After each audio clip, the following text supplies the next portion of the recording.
questo è il primo. Così.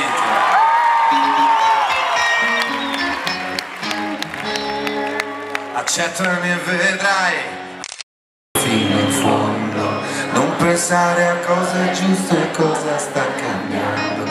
Andiamo al polo nord o al sud se preferisci. Accettami, ti prego, dimmi che ci riesci. Non ho detto mai di essere perfetto, se vuoi ti aiuto io a scoprire ogni mio difetto. Ancora mi sta bene, basta che restiamo ancora così insieme. Amo è qualcosa che si muove, su e giù per lo stomaco più freddo della neve. Amo è un po' alla ciambella, la sua dolcezza effimera la rende così bella.